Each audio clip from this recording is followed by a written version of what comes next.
So, hello and welcome to the sixth episode of the Sports News Blitz podcast in partnership with the Sports News Blitz website. I am back, and today we've got a new co-host with me. He's called Ollie. Ollie, say hello. Hi guys, I'm Ollie.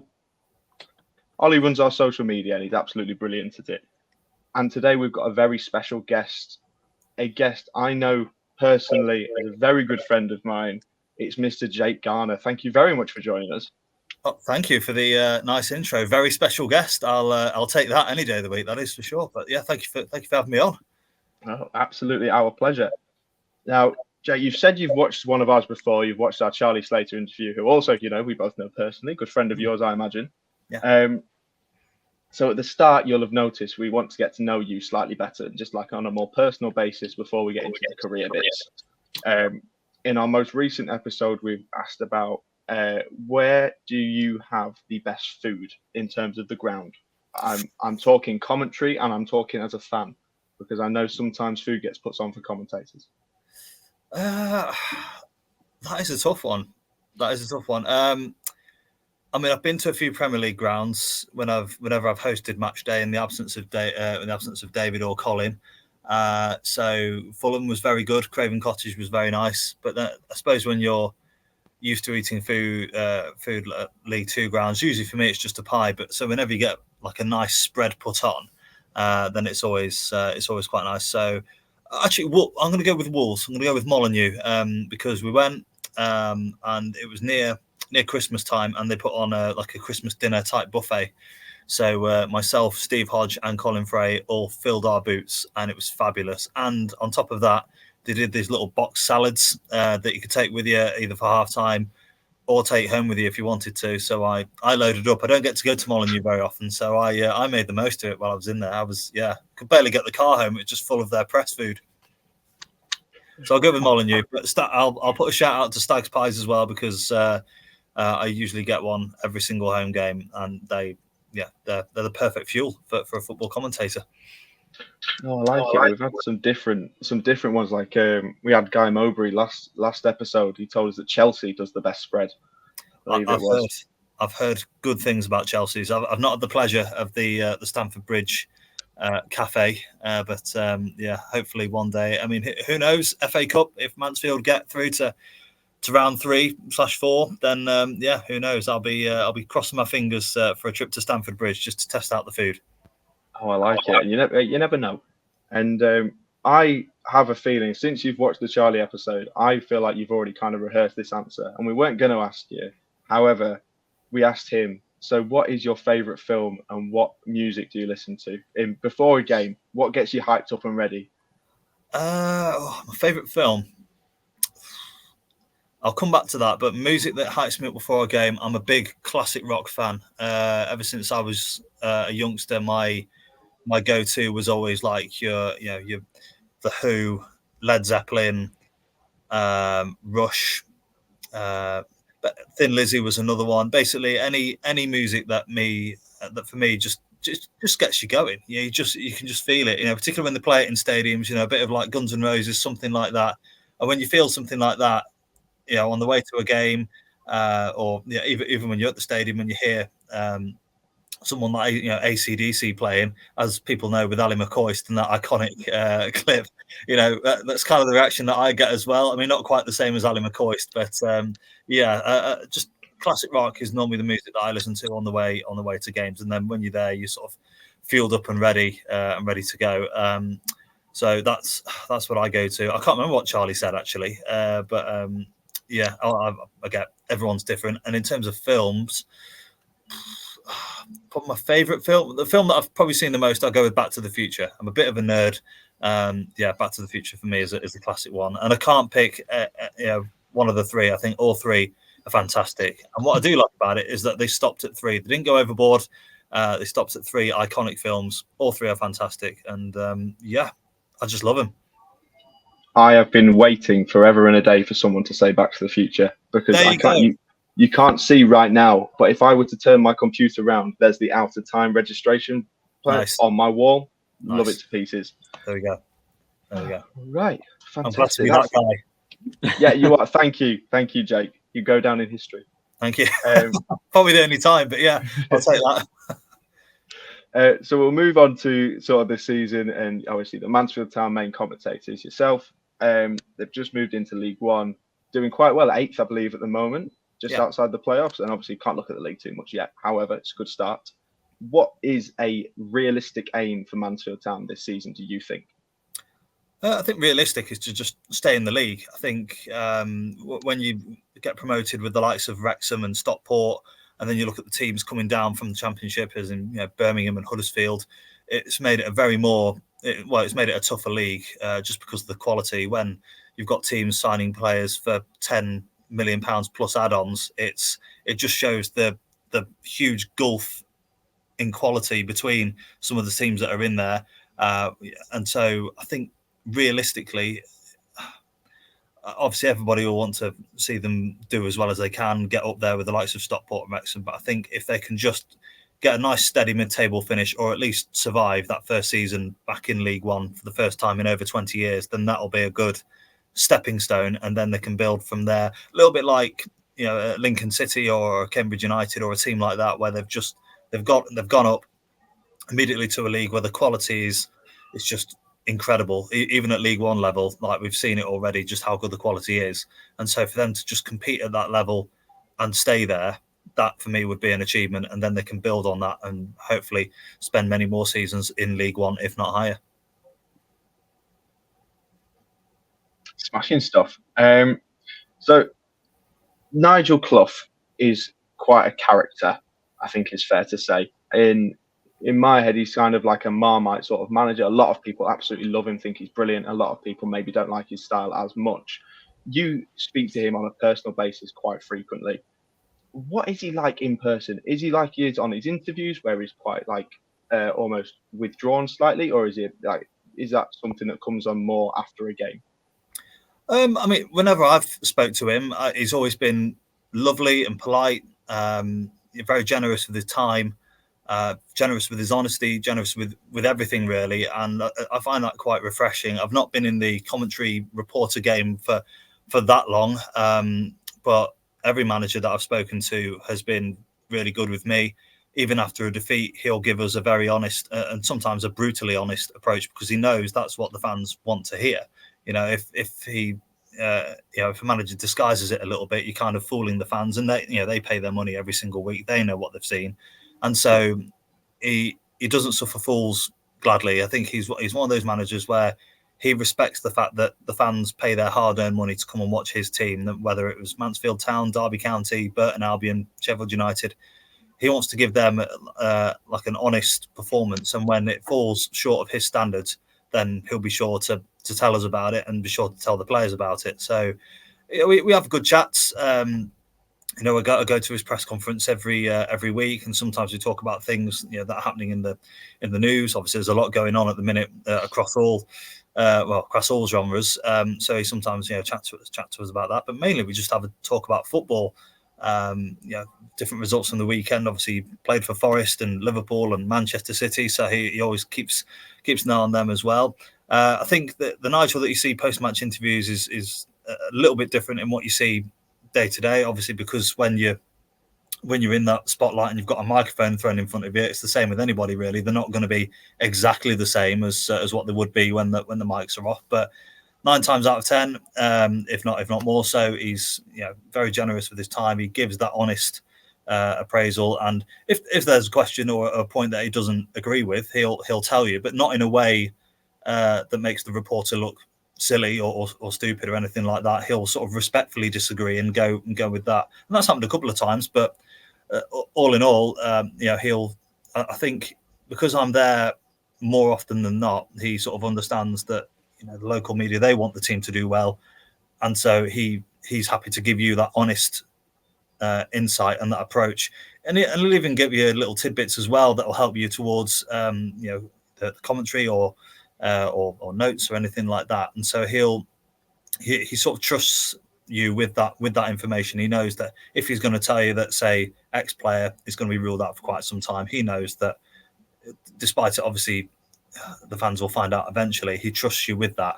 And I think it's an important relationship to have with the manager and with the club as well, that even though you want to get the latest scoops and everything and be the first to put it on social media, I'm always a little bit skeptical about doing that, because you don't want to endanger the relationship that you've built with a manager and a football club for the sake of a couple of likes. And so, to answer your question, he's been great with me. We've had no crosswords whatsoever. I've got a lovely clip on my phone actually, from the Everton Top Bus Parade, where after the Barrow game, the last game of the season, I bought the club just a couple of crates of beer, just as a thank you from me for sort of letting me sort of have unprecedented access to the club and whatnot during a promotion season. And so I sort of thought I'll get them some beers.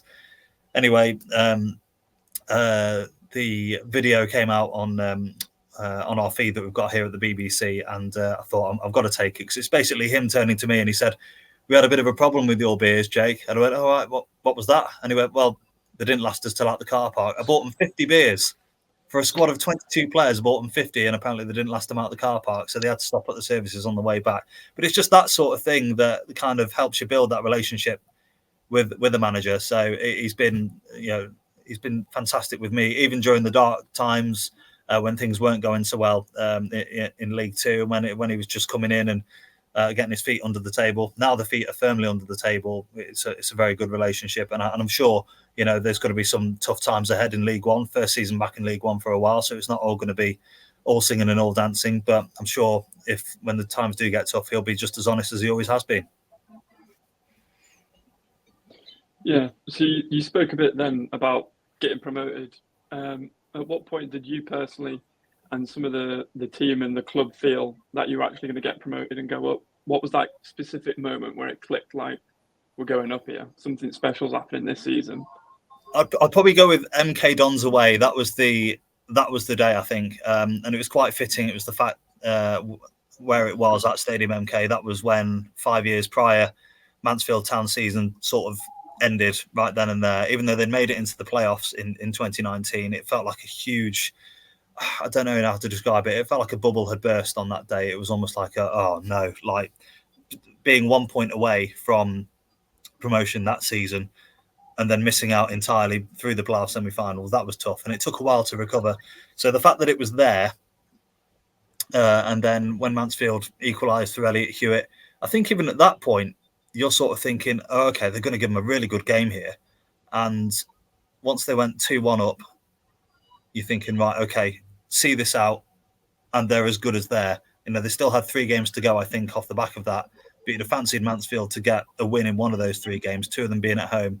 But then once Keeler Dunn scored the third, and seeing 16,000 plus Mansfield fans going absolutely mental at the top end of MK Dons, they were rolling over on the tarpaulin down to the bottom floor of the stadium. And at that point, you sort of thought, yeah, they've got this. Something would have to go horribly wrong for it to for them not to get promoted. And of course, it can happen, but given the pressure that Mansfield Town have been to get that promotion, I think at that point you're thinking there's enough experience and enough quality in this squad to get at least one more win after this. And with that, it came the following Tuesday night. But MK Dons will forever stay with me to do it on that pitch, in that style. I remember, Stephen Quinn didn't even play that day, and he was running up and down the pitch. He couldn't wait to play on the Tuesday night. He was ready. And then after that, I mean, the rest was fantastic. I'm sure he'll ask me shortly about the Accrington game, on the Tuesday night. But yeah, the MK Dons game, once the final whistle blew, you're thinking, okay, this was can I swear on this, by the way? Yeah, if you'd like, a little bit. This was kind of like a holy shit, they're going to do it moment. And that was it. And the buzz off the back of that was just it was infectious, and it was great. And just to be a small part of it was a huge pleasure. So yeah, it was a fantastic day. Oh, that's great. I'm glad that's a memory that's going to stick with you, because it was such a special season, especially after how long, like you touched on there, 2019 getting so close to being promoted. They've been in League Two for quite some time before the season just gone. You obviously, as the primary commentator, were incredibly involved in that, in terms of the reporting side of it, the fans' experience through the club, was a lot of it through you when they can't reach the games. How does that feel to be known within that season by the fans. It's something people won't forget. You were there and you commentated, and it's your voice over the matches. It's nice, you kind of you almost don't really think about that side of it too much, really. For me, I'm just somebody who was very lucky to be given this opportunity, and I just grasped it with both hands. And as long as it continues, I'll always consider myself very lucky. I know times are changing these days, and the way fans get their their football content, whether it be social media or with Sky or with the BBC local radio, but there's still that nice tradition there that people do, if they can't make it to the game for whatever reason, or if it's an away game, they'll turn on the radio and on to 95.5 or whatever they need to go on to get the Mansfield commentary, and they still listen, which is really nice. And it didn't really hit me until after the promotion, where we did the open top bus parade, and we'd done all that, and it was a brilliant day. The weather was terrible, but it didn't dampen the spirits or anything. And I had a BBC Radio Nottingham waterproof jacket on. Basically, I forgot mine, and I just borrowed one from the car. And a young lad and his dad came over to me, and he wanted me to sign his Stag shirt. And I was like, "What? You want me to sign it?" Bearing in mind, you look at the names that are on it. You've got Nigel Clough, Aidan Flint, Davis Keeler-Dunn, all the big names that they're heroes on this shirt.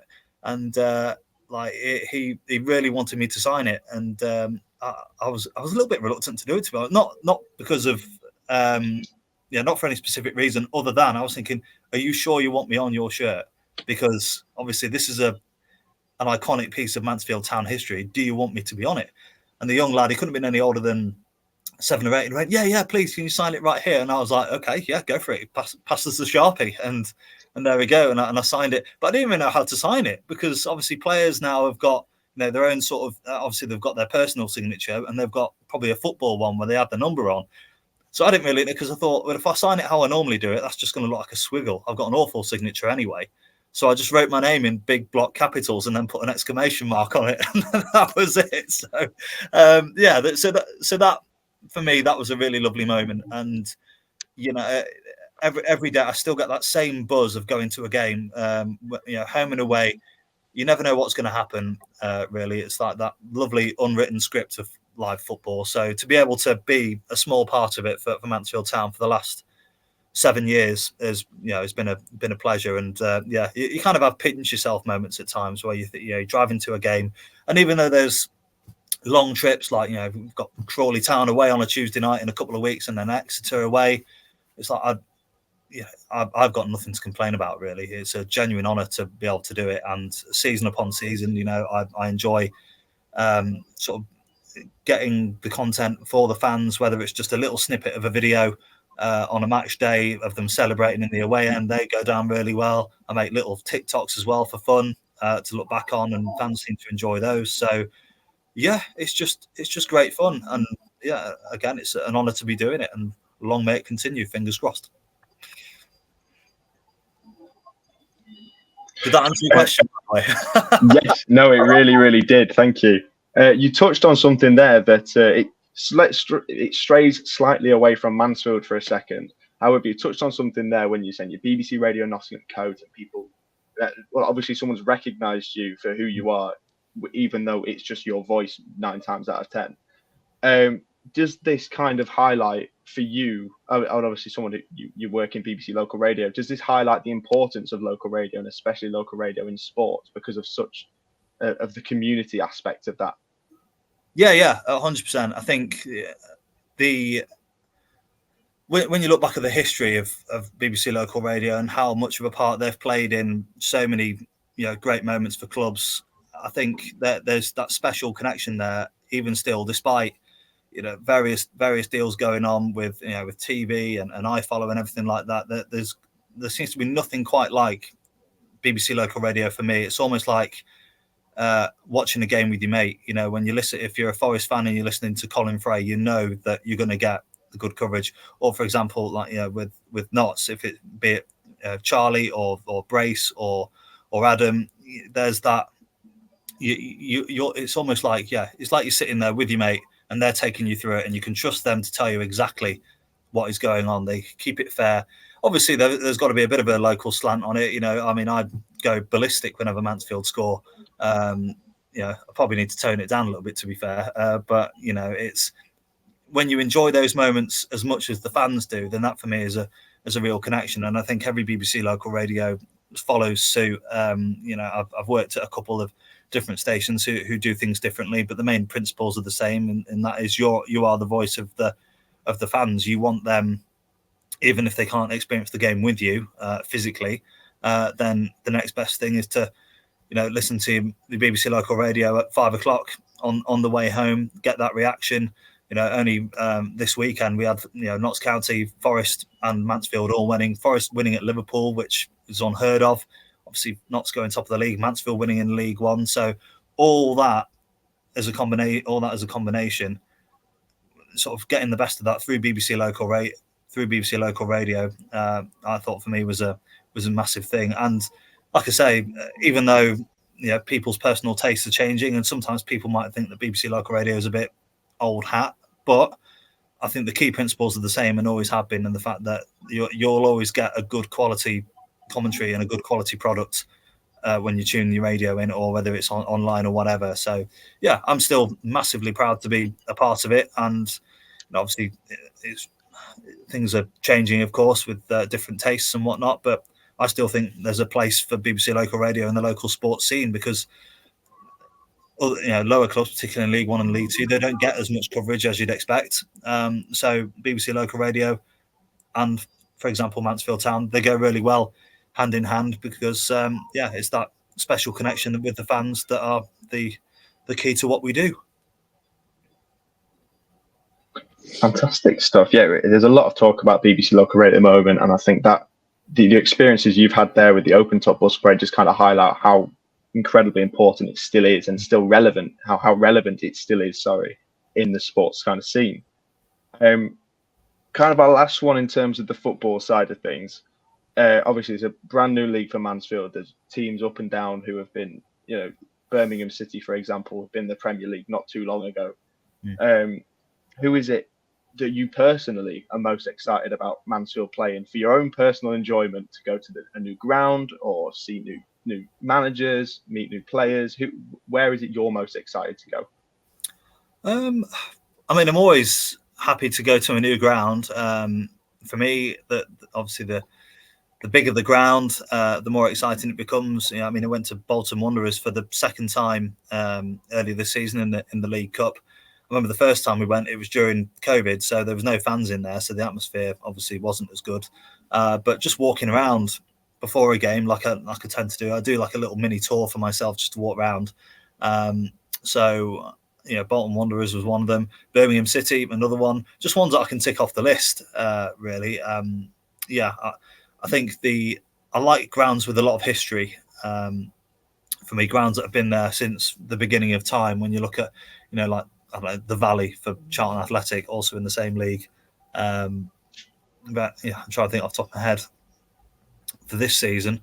Certainly St Andrews, Huddersfield Town, the John Smith Stadium, whatever it's called now. In fact, last time I was there, I went to watch Green Day, so it'd be fun to sort of sit in the press box for that one. But I think any new stadium is exciting, whether it's a fan or a commentator. As a commentator, you're more concerned about what facilities you've got press-wise. You go in there, and sometimes you've got a very tight desk, and you've got literally probably this much room to work with. And when you've got loads of commentary kit and your notes and everything like that, it does make it a little bit tricky. So, to be honest, any stadium excites me. I've been to quite a few already with the clubs that are in League One currently, but there's always space for a few new ones, and even newly promoted sides that came to League Two when Mansfield were there. That was always quite exciting just to see what it was like. So the main thing that concerns me whenever I'm on the way to a game is what are the press facilities like? Is there car parking?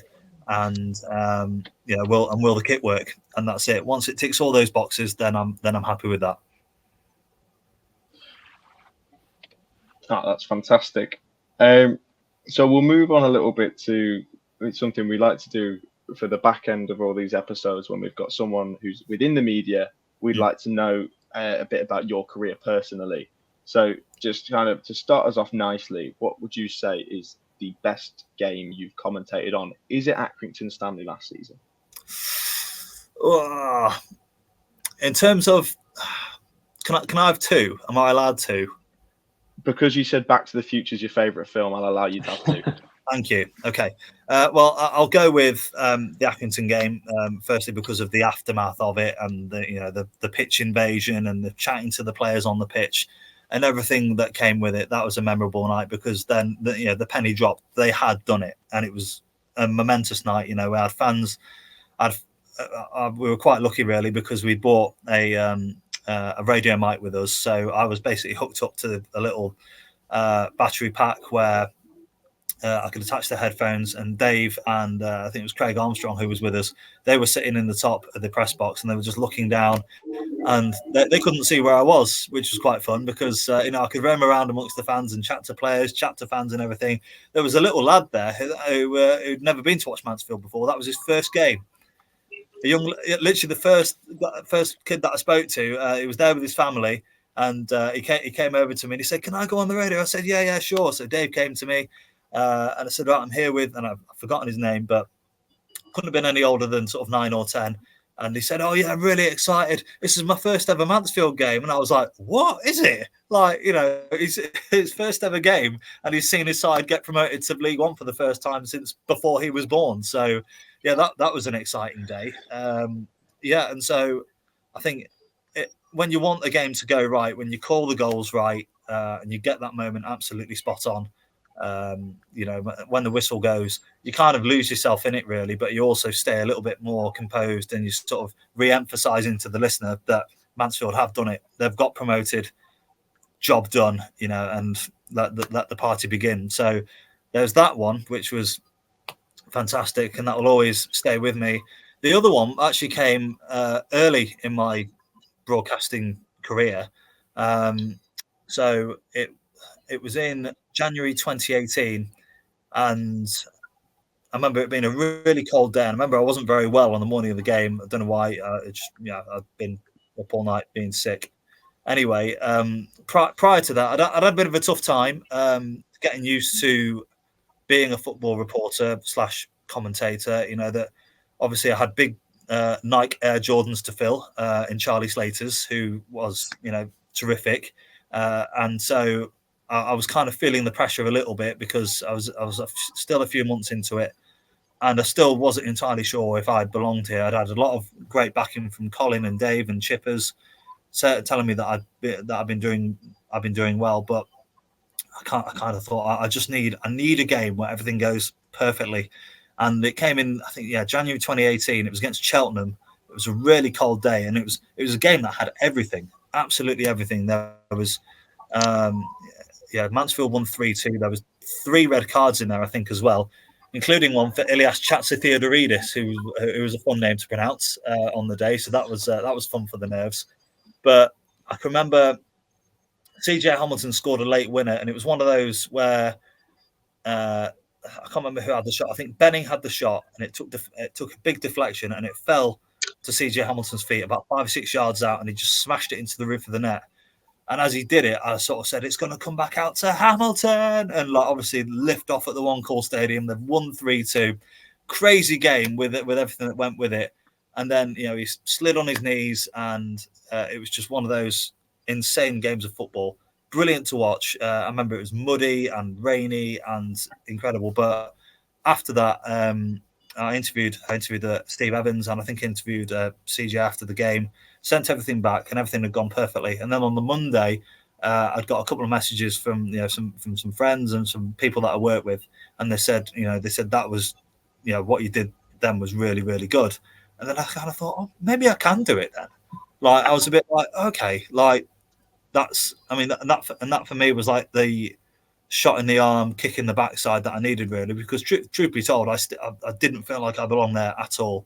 I kind of felt like I was way out of my depth, didn't know enough about the game and all that malarkey. But then once I'd done that, I kind of thought, okay, I've sort of set the standard that I want to be at now, and hopefully it won't drop below that. And I think after that game, January 2018, after a bit of a tough spell, that was one where it was a bit like, right, okay, let's knuckle down and try and improve as much as you can. And hopefully I have. I'll leave that down to the listeners of BBC Radio Nottingham. But that day was a special day for me. So that one and the Accrington game, I could give you about 10 more at least if I want to, but I understand time's getting away from us, so I'll go with those two. Yeah, so you talked about setting standards there. What would you say is the biggest thing you've learned whilst working in football? Biggest thing I've learned, in terms of, I suppose for myself, it's always about being kind and respectful to everybody that you meet in the press box. That goes a long way. I think for me, when you get to a game, obviously there are a bit of nerves there, because sometimes you get there and you don't really know where to go, what you're doing. But I'm one of those people where I always sort of ask how they're doing. I'll go, oh hi, how are you? That type of thing. And I think a little bit of that goes a long way. So I always try and do that to whoever's there, whether it be a steward or somebody else from the opposite press or anything like that. And then again, that to me is just a courteous thing. You're going to somebody else's stadium to try and be polite. It's like going around to somebody else's house for me. You always try and be polite. So that's something that I've learned along the way. Always have a plan B. That's my plan. So always try and have a backup, whether it be a piece of kit or make sure the equipment works, that type of thing. You always got to be prepared. I always leave for games ridiculously early. There's an ongoing joke in the office, and Charlie, if you're watching this, I know that there's a bit of a hidden gag in there. They always ask me what time am I leaving for like a 3 o'clock, and it'll always be like 8 in the morning for the home game. But yeah, you can never predict the traffic, and so for me, even if it means getting there 3-4 hours before kickoff, just get there, because once you get there, that's part one of the day done. And I understand obviously people have got other commitments, they've got children and everything like that. But for me, I'd have no excuse for being late to a game, and thankfully I've never been late to one so far. So that and that kind of in the other bits that I do as well around the BBC, that's kind of a motto to live by, is just always be prepared and never be late. I try and make sure that I live by those, because then it just sets a good example, and you don't want to have a reputation of being unreliable. So being on time, being prepared, being reliable are my sort of go-to 3 things, and I try to maintain that. Obviously it can be difficult at times, but 9 times out of 10 I like to think to do so. So in this industry you have to be, I think, those things amongst other things as well, but they're my top 3 things that I've learned while doing this job. Oh, fantastic. That's a really good advice going forward, I think, for anybody who wants to get into sports media as well, to listen to and take that on board. The sports media industry is quite famously a difficult place to get into, because you can't really just apply on Indeed to get a job. You kind of have to pave your own way into sports media. So with that being said, how did you do it? How are you in the position you're in now? I was left outside in a basket and Colin Frey picked me up. No, I wasn't. I wasn't. So I started. Well, I studied at uni. I studied radio production and media studies. And at that time, I didn't really have any ambitions to be in the world of sports media. I just wanted to be involved in the radio, either the presenting side or also on the production side. I quite enjoyed being the producer. So I got my degree in radio production and media studies. And I wanted to stay in Manchester. I went to the University of Warrington, and I thought Manchester, with the new Salford Quays Media City empire that was being built at the time, I thought that's where I want to go. That's where I want to be. But unfortunately, I wasn't able to maintain a life up there. So I came back to Nottingham, and started working in a hotel and in a newsagent's. And whilst I was doing that, I was volunteering at Nottingham Hospitals Radio, which is still going strong, celebrating their 50th year this year, which is nice. So I went in there and I met the chairman, Rajiv, and we just got to talking about various bits, various hobbies and whatnot. And I told him, I love my football, and he said that, you know, that there's an opportunity. We do full live commentary here for Notts and for Forest. And I thought, I said, that sounds fun. Can I come? You know, can I come along and watch you do it? And so I think my first game was Notts County versus Tranmere, September 2013, I think it was. So I was only sort of 22, and you know, I'd never been in a press box before. It was just one of those where I just thought, this is good fun. Neil Dudley did the actual commentary, and I sort of acted as a bit of a summariser and sort of, you know, chipped in with little bits, a few little stats. But I just got the bug straight away, and I thought, I want to do this all the time. Even, you know, the volunteers at Hospital Radio, they don't get paid for anything they do, but they do it for the love of doing it. And it's also, you know, handy for, you know, for patients who are in hospital. You know, obviously, if they can't get it on the TV or on BBC local radio, then the Hospital Radio little entertainment units they've got there will provide that. So started doing a few Notts games, and then I sort of grew a little bit in confidence from there. And then I started doing a few Forest games for a couple of seasons, to the point where I just put my name down for all of them. Like, you know, it would only be home games, but every Saturday I would, I'd go to the City Ground, and, you know, I'd be sat next to people at Radio 5 Live and whatnot. And then that was when I first got in contact with Colin Frey and David Jackson.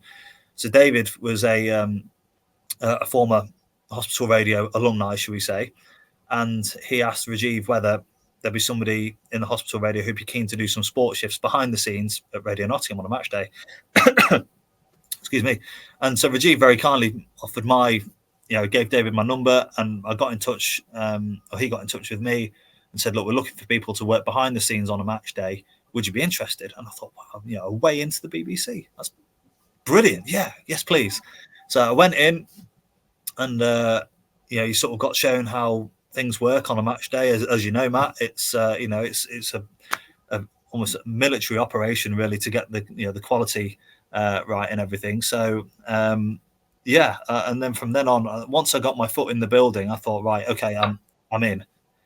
How do I stay here? And so I'd still do Hospital Radio commentary where on the days that I wasn't doing behind the scenes work for match day. Whilst I was doing that, I was also working in a newsagent and also in a bar. So I had 4 jobs at that point. So the main thing for me was to make sure that I stick at the BBC and make sure that you just be available as often as you can, be as reliable as you can, and make sure that, you know, you give it your best. So from there, I did a couple of seasons behind the glass, learned how to drive the desk to control the match day, doing the social media, editing audios, just like the basic stuff that people learn when they're here. And I get that obviously people learn while they're doing it at uni and on different courses at college and whatnot. But then when you're doing it in an actual match day situation where the program depends on it, that's a whole different level, because then the pressure is on. And so you sort of adapt quickly, and you have to do that. And so I enjoyed doing that. And while I was doing the commentary and whatnot, I just enjoyed doing that commentary because it was fun. It was more of a hobby. And then just by pure luck, Colin Slater, bless him, decided to call it a day. And it meant that then there was an opening for the Notts County commentary job, which rightfully, I think, Charlie was stepped up, Slater for a Slater, whatnot. And so he stepped up to do the Notts commentary, and it meant that there was opening for Mansfield Town. And Colin emailed me and just asked me, you know, would you like to give it a go? And I was, I just remember thinking, wow, like this was, you know, I'd heard Charlie do it for years and he was really good at it. So to be asked to sort of fill in that void was a huge honour. So yeah, I said yes. I think it was in the July, and the season started in August. So I had a lot of research to do. So I went to as many pre-season friendlies as I could. And before I knew it, I was sat at Gresty Road, Crewe versus Mansfield, opening day of the 2017-18 season. I remember not eating any food the night before, not eating anything on the day of the game, absolutely bricking it, because this was a massive opportunity, a huge opportunity to make that step into the world of sports media. And it went okay. my first one. It wasn't going to be sparkling by any stretch, anything but I think I did okay. And then from then on, Colin and Dave and Chippers, they were still are very good with me in terms of giving me a helping hand, what things I can do better, and so through that, it just sort of build, and then it kind of becomes a bit second nature, really, in terms of planning for a match day, in terms of doing your notes and everything like that. So yeah, and fast forward, what am I on? 7 seasons now. We're doing full commentary, which is great, and here we are. And on top of that, I'm doing other bits around BBC local radio as well, which is quite handy. So sort of learning different bits from different sides of the station, and so yeah, it's been a good run so far. Oh, that's great. No, it's really interesting to hear how people get in, because like we said, there's no direct route in, really. Everyone forges their own path, which is really interesting. And just kind of for myself to round this off, what's the best bit of advice you think you've either been given or you could give to people who want to get into the industry? I think for me, it's just about being patient and not comparing yourself to what other people are doing. If you see people on Instagram or other social media and they're in a press box and you're not, don't get too downhearted. There's so many different ways in, and obviously now the sports journalism jobs don't just automatically mean football commentary. I don't know how many different jobs there are, but every time I go into a press box, there's someone new that's doing a different role. So, I suppose my advice would be to be patient, and if you do get that break and get your foot in the door, don't expect the world straight away. Don't expect to be doing football commentary straight away.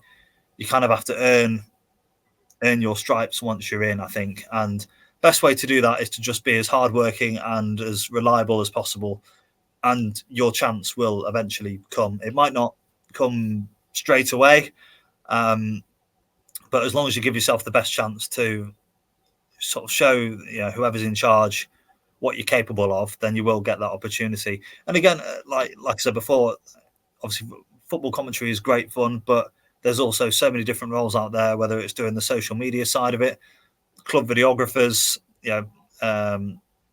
club journalists, reporters, that type of thing.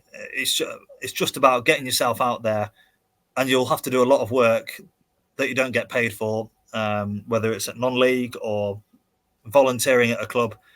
If you can just get yourself in there, and then once you're in, make yourself indispensable, so become as reliable as you can, which I understand is difficult if you're doing that plus a full-time job as well, but it is worth it in the end. I remember when I was pulling pints at a pub, I'd be doing that in the graveyard shift on a Sunday night, and I'd have my Mansfield Town match notes in one hand and a pint of lager in the other for the customer, and I'd be like writing bits down whilst working behind the bar. So I probably shouldn't be doing that, but still, it needs must. So yeah, my advice would be just to be patient, be as reliable as you can, and just make yourself available. And I think that'll go a long way. And also, don't expect things just to be given to you.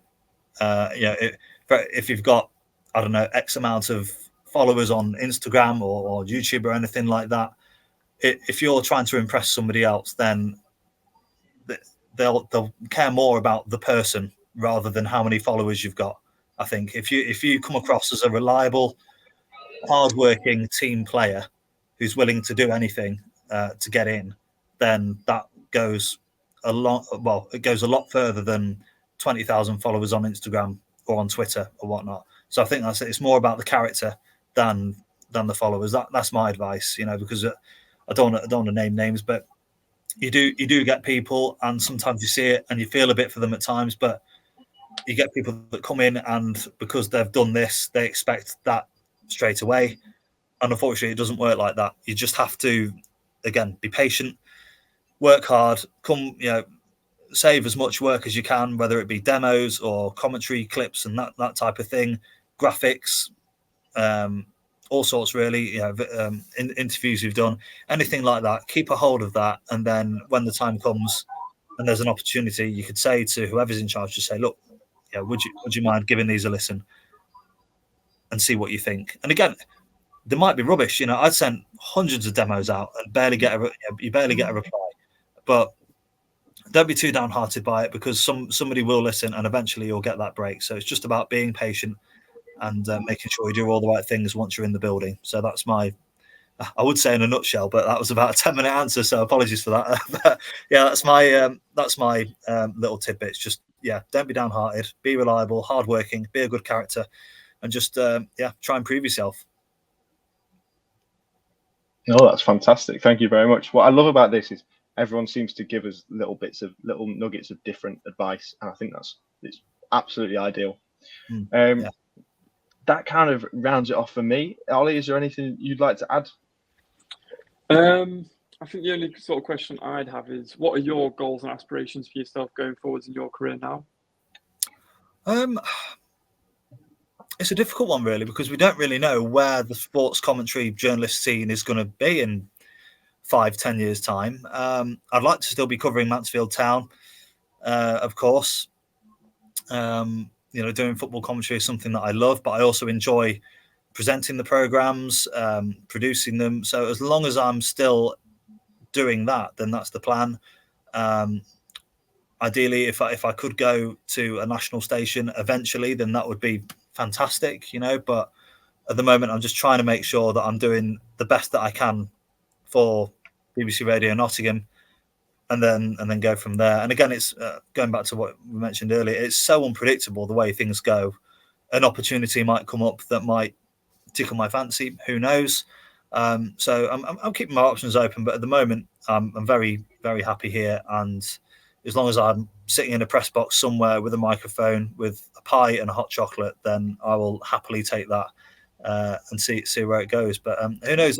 Maybe we'll wait and see. Mansfield, if they can get promoted to the Championship and beyond, 5 years' time, it could be, I don't know, Mansfield versus AC Milan in the Champions League final, or semi-final, first leg live from the One Call. Now that would be fun. So we'll see how that goes. Dare to dream. Fantastic. Yeah, like we said, I think that kind of rounds us off very nicely. Is there anything you'd like to leave us with at all, Jake? Or do you feel you've covered most bases?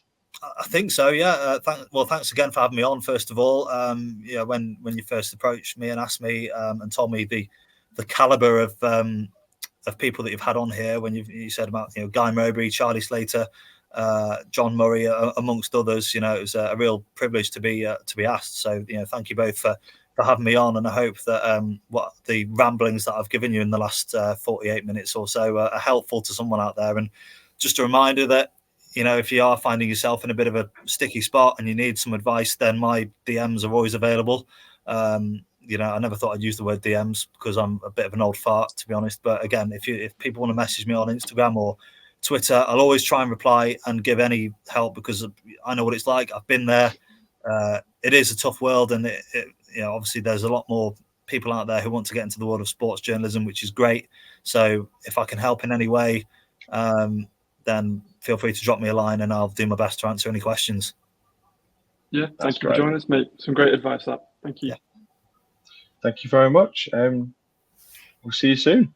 Cheers, guys. Take care. All the best. See you later. Up the Stags.